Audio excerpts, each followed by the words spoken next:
Second pregnancy తర్వాత ఇంత పెద్ద ఇష్యూ ఫేస్ చేస్తానైతే నేను అస్సలు లైఫ్లో అనుకోలేదు.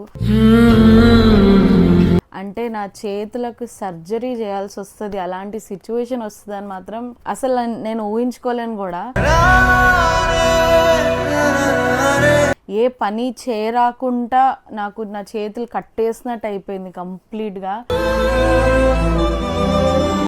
అంటే ఇప్పుడు చిన్నోనికి ఏదైనా చేద్దామంటే ఒక్కొక్కసారి అయితే 1 స్పూన్ కూడా పట్టుకోవడం బరువు అయిపోయింది. సో ఫస్ట్ వచ్చినప్పుడు ఒక టెస్ట్ చేయమన్నారు, అదే షాక్స్ ఇచ్చి చేస్తారనమాట.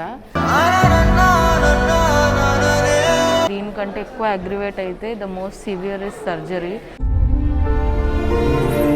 పెయిన్ వచ్చినప్పుడు మాత్రం అసలు నరకమే.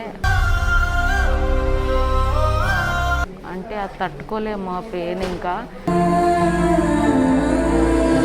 చూడడానికి చాలా చిన్నగా ఉంటుంది కానీ it leads to very severe pain.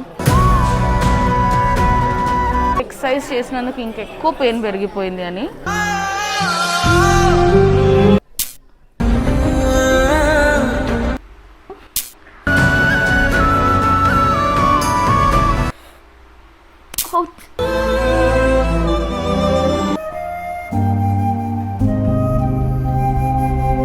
తెలియకుండానే గ్రిప్పే ఉండదు అసలు.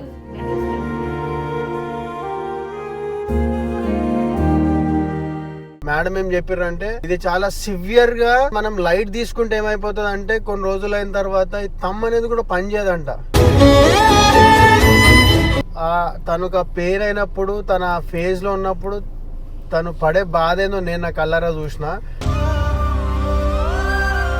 మొన్న మధ్యలో తగ్గిపోయింది కదరా బాబు అనుకోగానే మళ్ళీ స్టార్ట్ చేసింది. ఒకరోజు లేపి నాన్న టూ మచ్ పెయిన్ అవుతుందంటే